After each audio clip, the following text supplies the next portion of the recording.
drives to the courts, to the links, the fast turns, and the home runs. Heard only on Source Radio Network. You're now listening to Sports Tuesday with your host, Steve Manderson.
Good evening, everybody, and welcome to Sports Tuesday. I am your host, Steve Manderson. I hope everybody had a great day today. Hope everybody had a great week last week and a great weekend. Now, this show is sponsored by Zulina Health, Wellness, and Fitness, Paper to Film Productions, Revolution Mills, Renovations, Meet My Types Matchmaking, Blender Blend, Juice Bar Boutique, Urban Grandstand Digital, and New Covenant of Praise Worship Center. Now, Source Nation, always remember to tune in every Monday for Love Zone Mondays with Kathy B. and her co-host, Dr. D. Ivan Young, as they speak with us about applying principles to strengthen and restore our relationships as we strive for longevity and success.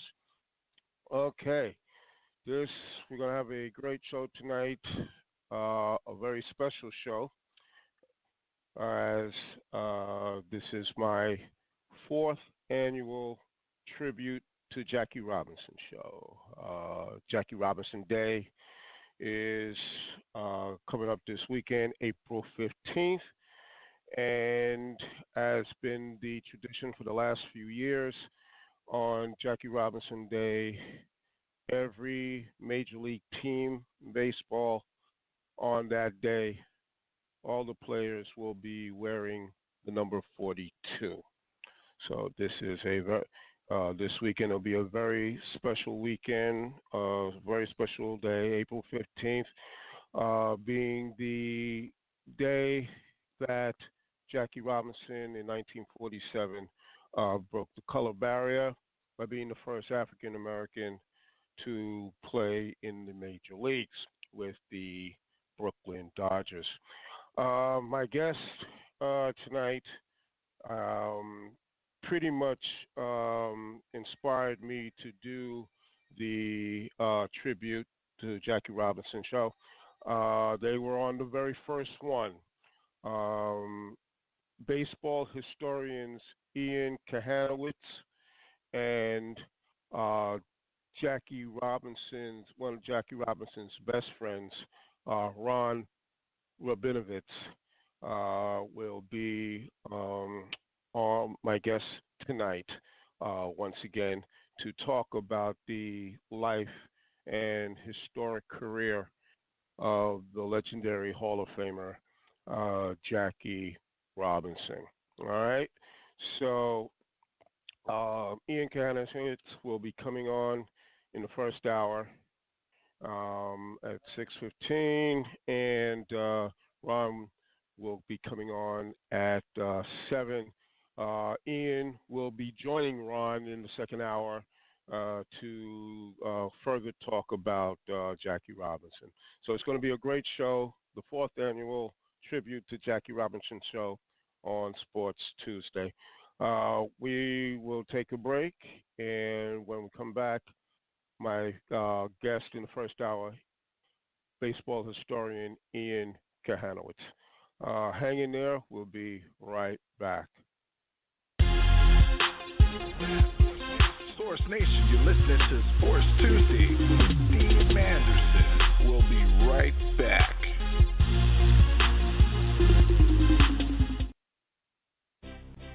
Source Radio Network is just one of the many platforms that is used to fulfill dreams of our listeners and create a purpose that will impact the lives of our communities, cities, and the world. It is often said that great things will happen when a group of driven people work together to accomplish one goal. We're giving people the opportunity to have a voice, translate words that haven't been heard, and paint pictures that no one has seen. Source Radio Network is fueling your life's purpose. How can you listen? www.blogtalkradio.com/Source Radio.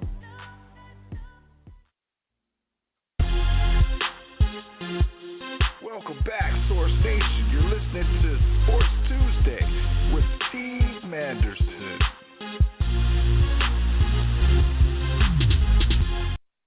Welcome back to Sports Tuesday. I am Steve Manderson.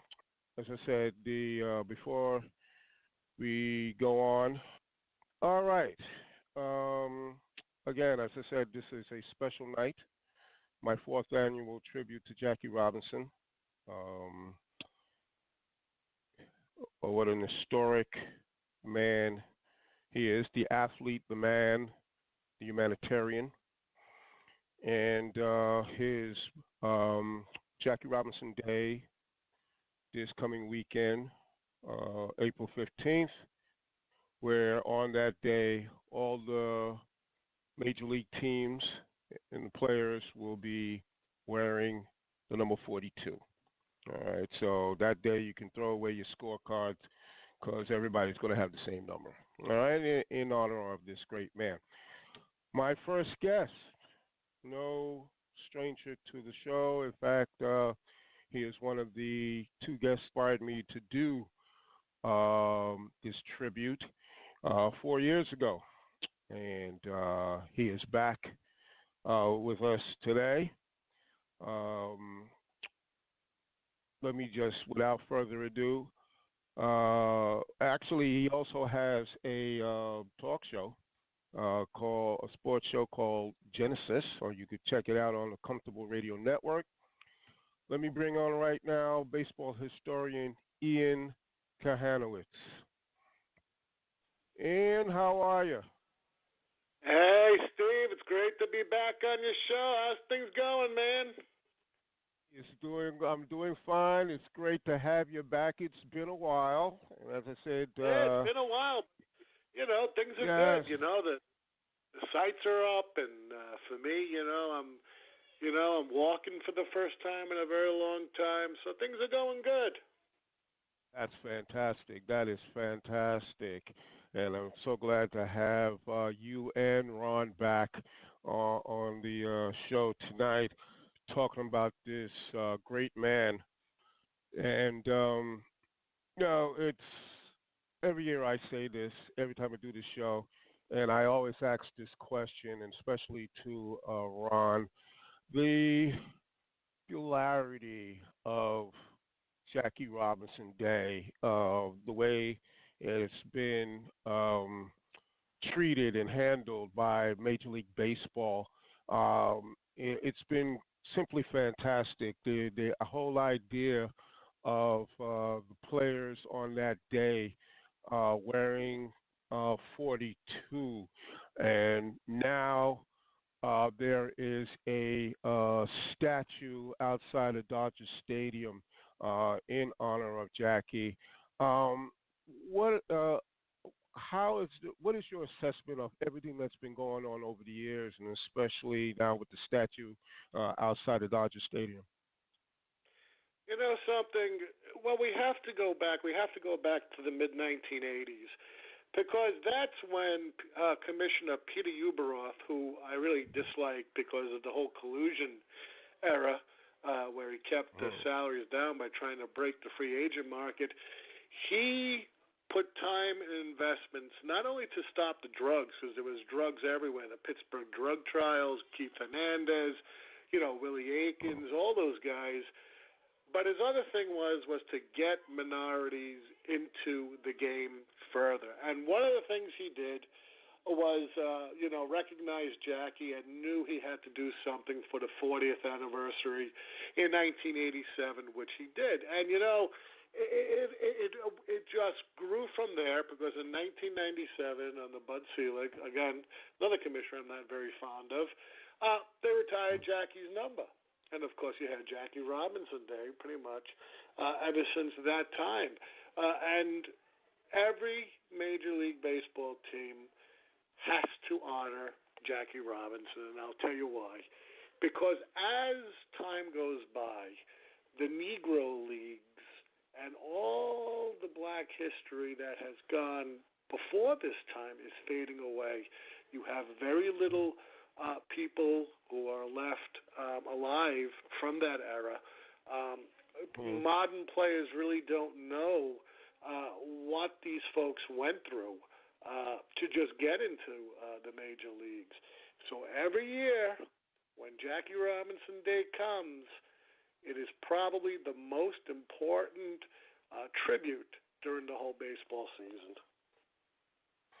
Do you find this holiday to be one of the great holidays in all of sports at this point? I do. Because I truly believe it is at this point.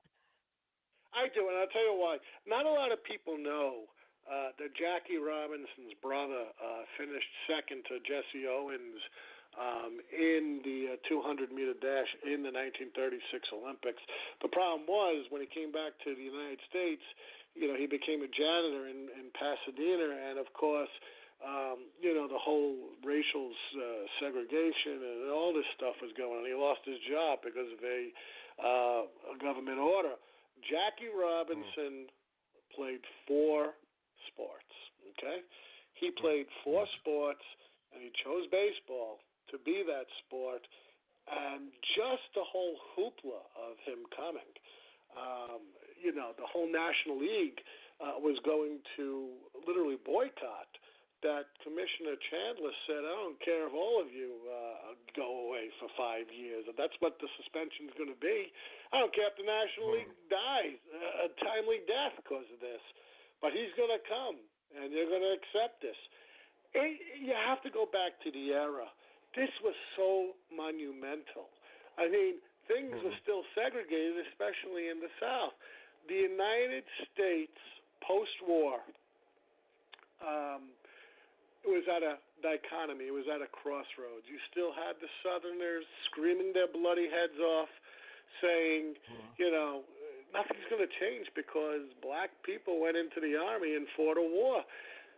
The big thing was that when African-American soldiers were overseas in France and they helped liberate the concentration camps, many believed that when they came home to America, look, we just beat a nation that had just killed millions. We're going to have our freedoms. And I know a couple of things I read was when a black squadron was coming back from the army, the lieutenant says, don't expect anything to be any different when you get home. Now, we just fought a war to undo this kind of terror. And now they're coming back to the United States, and it's going to be status quo. Now, here comes Jackie Robinson. And what you see here is you see Branch Rickey hedging upon a new state law within New York State saying you don't have to integrate. You have to integrate into your work offices. Any segregation is now illegal. When he saw that, he knew he can go and get the African-American athlete he wanted to. Now, he could have chose anyone. And Jackie had a history, as you well know, of being a fighter. He was a fighter. Yeah. He got in trouble for not going into the back of the bus during his time in the Army. He was court-martialed. He fought everything. But what Ricky liked about him, what Ricky did was he wasn't a drinker, wasn't a smoker, wasn't a womanizer, and he came to the ballpark to play. And he could have chosen Monty Irvin, but he was overseas. Larry Doby was a possibility, but he overlooked him. Doby would come 3 weeks after Jackie in the American League. But, he chose Jackie Robinson, and he said to him, look, you're going to have to put your temper aside. You're going to have to bite your lip. There's going to be so much things thrown at you that, it's going to take a lot not to just give up. And that's the kind of world that the United States was back then. Yes, that is true. Let us talk about Jackie Robinson, the athlete. Now, as you said, he excelled in 4 different sports: baseball, football, basketball, track, and actually 5, tennis. He was good, and he was great at all of them. Why? He could have been a brilliant track star, or he could have. He excelled in football at UCLA. Why did he choose baseball out of all the sports that he was very good at? Yeah, let me just say this. First of all, he went to John Muir High School, and they didn't know where to put him. He was just he played. He was. They said, hey, this is a guy that excels in basketball, track, football, and baseball. So he played shortstop and catcher on the baseball team. He was a quarterback on the football team. He was a guard on the basketball team, and he won various awards in the broad jump for track and field. Now, as he got older and he went to Pasadena Junior College before he went to UCLA, he's continued his athletic career by participating in all those 4, sports. On the football team, he was a quarterback and a safety, so he was dual. You don't see that today. You don't see the George Blanders of years ago where he could be the kicker and the quarterback. Here he's playing defense and quarterback. Again, he was the shortstop and the leadoff hitter for the baseball team, and he broke the broad jump records held by his brother Mac at the school. And now what happened here, while playing football, Robinson suffered a fractured ankle, which would delay his deployment in the military. But in 1938, he was elected to the All-Southland Junior College team, and you continued to, have an interest in baseball. Now, again, even in UCLA, he played on the Bruins' 1939 football team, and he was made up of he was in the backfield, he was slated to play college football, and he was supposed to, go out into the pros eventually. But what happened was Robinson left college. He just had a few credits left. And so what happened was he went back to California. What happened was he was in the National Youth Administration. He went back to pursue a career as a running back for the Los Angeles Bulldogs of the Pacific Coast Football League. And then the military came. All right? And so what happened he had to go in, and, he had all the tests on the ankles that he injured in junior college, and, he was in the military. And after his discharge, what happened was he accepted an offer to be the athletic director at Sam Houston College in Austin, which was in the Southwest Athletic Conference. So that included coaching the basketball team, and as it was a fledgling, program, what happened was Robinson even put himself in for basketball and was going to pursue that. But what happened was, in early 1945, while he was at Sam Houston College, the Kansas City Monarchs sent him a written offer. And they said, look, Jackie, we want you to play in the Negro Leagues. And Robinson said, hey, he accepted a contract for $400 a month. With Jackie, I think baseball was in his heart, but I think he didn't know where he was going to go until the Monarchs came along. Because I would figure that he would follow in his brother's footsteps in terms of track. Being his brother exceeded in track, I would figure he'd follow in his brother's footsteps as far as track and field.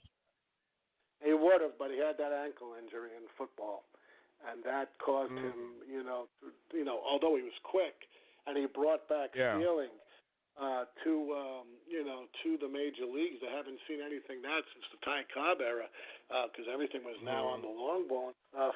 I believe the ankle, it would have been taxing on him to do that, even though he had to go out every day and do it, but it wasn't continuous running.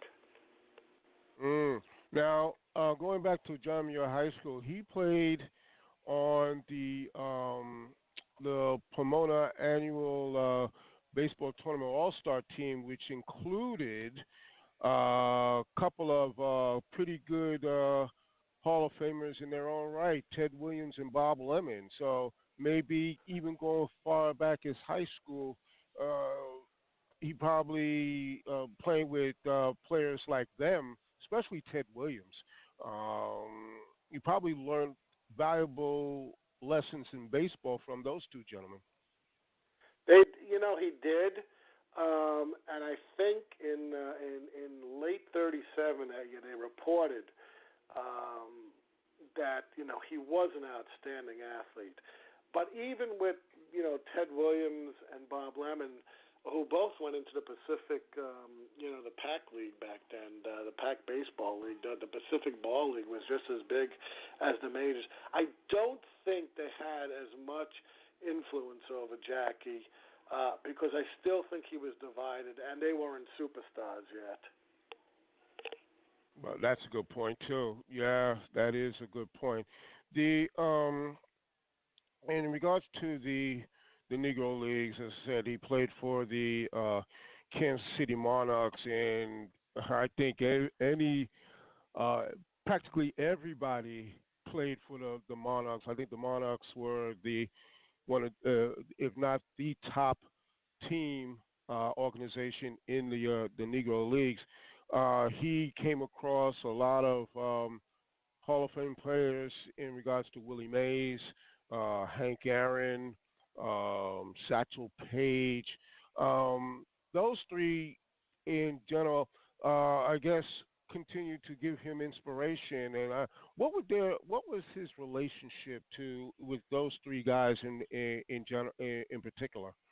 Well, I think with Willie Mays, he wasn't in there yet. He didn't get in until I think 47, 48, and Aaron didn't get in until later. But he did play with Ted Double Duty Radcliffe, Hilton Smith, Satchel Paige, flashy fielding veteran Jesse Williams moved over to second to make room for Jackie at short. He hit well over 300. He did not like the Negro Leagues because of the boisterous barnstorm life, and was incensed by the Jim Crow laws that the Monarchs often encountered on the road. Now, I know he got along well with the players because they all, were all subject to the same kind of discrimination as he was. But I think, I think what fueled him more here was the fact that you had the Jim Crow law saying, no, you can't do this. You can't sleep in a hotel. You can't do that. And he didn't like the life of going, from one place to another barnstorming. I think with that, he looked for a way out of the Negro Leagues and into maybe a different league, like the minor leagues, which again had no black players. Right. So that's, but he was friendly with everyone else. There's no doubt. Now, he actually, the Boston Red Sox actually held a tryout at Fenway Park for Jackie and other players around the time when this was right. Was this right around the time he decided he chose the Dodgers? Is that correct? Right. The thing is, the problem was the Red Sox, like the Yankees, were going to move on any black players. To them, they were no different than any other player. And the problem was with the Negro Leagues, you didn't have all statistics. Yankees passed on Willie Mays. Can you imagine Willie Mays in left field, Mickey Mantle in center? I mean, come on. How stupid can you be? Yeah. I mean, really. I mean, George Weiss was racist, and the Red Sox were worse. They didn't get an African American athlete until 1959, 12 years after Jackie came. With Pumpsy Green, he was the last. That was the last club to integrate. And when Jackie Robinson retired in 1957, when he gave his notification, he criticized both the Yankees and the Red Sox for not integrating the teams. But it was Branch Rickey, that came, and of course we have to go out back to show what he did with the Cardinals, Branch Rickey, that he did set the tone for minor league ball players and cultivating your own ball players in your own organization with the Cardinals. And he brought that same attitude to the Dodgers. By the time he left the Cardinals, they had the best minor league teams, or farm teams, or whatever you want to call them. And he brought that to Brooklyn at the time. I can remember, they didn't move yet. And what happened was, you had this sense, like I told you, the new law came, integration was being talked on very heavily. Now, one thing stands out here, and I have to point it out.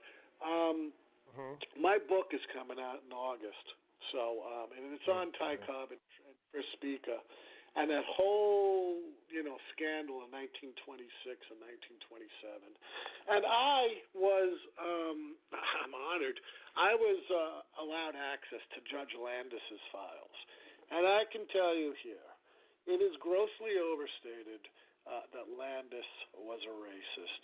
The reason why integration did not happen under Landis, and it was almost there when Bill Veeck tried to integrate the Philadelphia Phillies in 1943, a year before Landis died.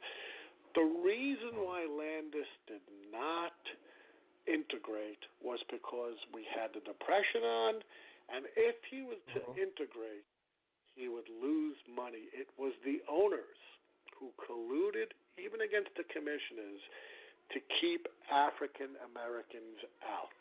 And so Landis, always one for public, appearance and keeping up with, his squeaky clean image, he went along with it. But he was named after Kennesaw Mountain. His father was in the Union in the Civil War. There was no racism by Landis. It was a business decision. If they integrate, he knew he would lose money, and the major leagues lost money all throughout the 30s. But now we have Happy Chandler. And what happened was that the Dodgers scouted him. And it was a very strange thing with Jackie because,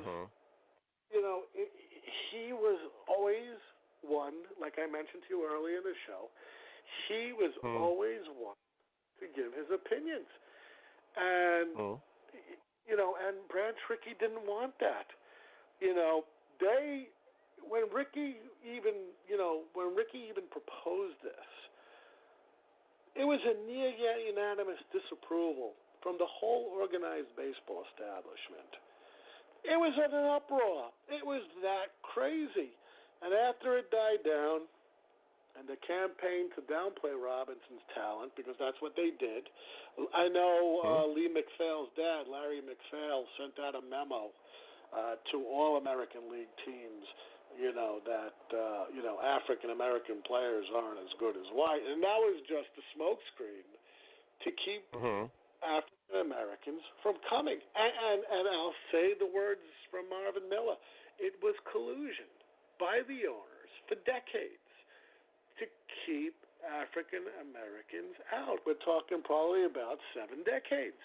And to make up stories when you don't even look at or scout these teams. Ricky was different. And so he got Jackie. And he gave him he read him the riot act saying, no, you're going to take a lot of, BS, boy, and you're going to get out there and you're going to take it. And it wasn't for 2 years later until 1949 when Ricky said to him, you don't have to worry about this. You can do what you want. And it showed. I mean, Robinson would always fight, would always yell back up into the stands, and he couldn't do that for 2 years because of the whole nature of integration.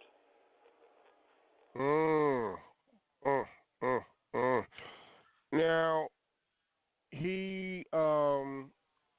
in 1946, he actually was in spring training in Daytona Beach, Florida, with the Montreal Royals of the class of the AAA International League, and that experience. According to my research, Clay Harper, the manager of the Royals, wanted asked Branch Rickey to assign Robinson to any other Dodger affiliate, but Branch Rickey refused. This was a situation where he just didn't want Clay Harper didn't want Robinson on that team. The reason that it's true, he did not want him on the team, but the reason why he chose Montreal, Ricky, was because, number one, it's north above the border. Number two was that it was the next step from becoming a major leaguer. And, of course, the Montreal Maroons at the time, what were they called? The Montreal, I forget now. But anyway, the thing is, they were a decent team. And so Ricky pressed for it. And the manager would be hushed by management afterwards because of Jackie. The Royals, that's what they were, the Monarch Royals. They established a new attendance record in Montreal. And his impact on the road, which he hated barnstorming in the Negro Leagues, was even greater, as attendance at Royals games in other International League cities almost tripled from the previous years. Jackie was making money for them. More than 1 million people came to watch Robinsons and the Royals perform that year. An amazing figure for the leagues. Now, if you want to do that, okay, for the International League that year, that first year in 46, he batted .349. He scored 113 runs, 124 games to pace the circuit in that department as well. He stole 40 bases, which was the second highest total in the league, and he led the league's second baseman in fielding. He led the Royals to the International League pennant, and by 19.5 game margin, and to victory in the Little World Series. It was nothing like they see now. In the first game, the pitcher who was pitching against him was told to beat him, and he refused to do it by the catcher. He refused. Wow. And Jackie had 4 hits that day, and it just showed that whatever people said, like, Larry McPhail's memo that African American players, it's the whole thing. You got to keep black people down. It's how it is. You don't want them to take the jobs from the white folks in Major League Baseball. That whole illusion for the last 70 years in the minor leagues. Blacks are inferior. Cap Anson, you keep them down. You don't let them into the league. You don't want to do that. It all disappeared. And Jackie Robinson showed the world, hey, not only am I a good athlete, but I'm making money for you guys. Exactly, and I think that is the reason why he was able to achieve what he achieved. Because, in any sport, it's all about the money, revenue. And Jackie, as much as they did not like him, they liked the color green even more.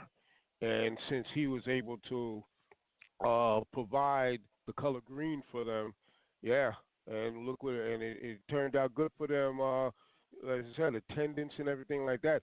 He became the first black player to play for a minor league team, which played against a major league team at that time in March 17th of 1946. So indirectly, he had a taste of Major League Baseball at that time. He did, and he knew that if he would get to the majors, he was nervous about that. He knew he was breaking ground here, and he knew not what to expect when he goes up to the majors, because again, Ricky warned him, and again he was he was married, and he knew his wife would be. His wife would be chastised just like him, and it was. So Jackie was a college guy. He was an athlete, but he also had the good sight to think ahead what kind of consequences it would be once he got to the majors. That's amazing. In playing in Canada, I assume the Canadian fans. They accepted him for who he was, African American. Because at that time in that era, there were no African American ball players up in Canada, unless you want to consider it the French. That's right. And you know what? It was a very hard thing to do, and for Ricky, he had to lobby the local officials, because again, they don't want any black player playing in the leagues. He had to lobby the officials, and just in racist Florida, like we mentioned before, just to allow to host a game in Daytona Beach. The thing was, it was very, very shaky ground, and of course, with playing in Montreal, the French were also very racist. But I think with Jackie Robinson, people ended up accepting him because of his talent. Because they saw that he had heart and he could win, and he was an excellent athlete, and look what he did for the Montreal Royals. And I think that's the reason why, more than anything else, he was accepted up in Canada. Well, Ian, we're going to take a break right now, and when we come back, you are going to be joined by your good buddy, Ron Rabinovitz, and I'll have the opportunity to talk to both of you in continuing our conversation with Jackie Robinson. So you hang in there, and Stars Nation, you hang in there, and when we come back, I'll have my conversation with Ian and Ron Rabinovitz. So hang in there, and we'll be right back. Source Nation, you're listening to Sports Tuesday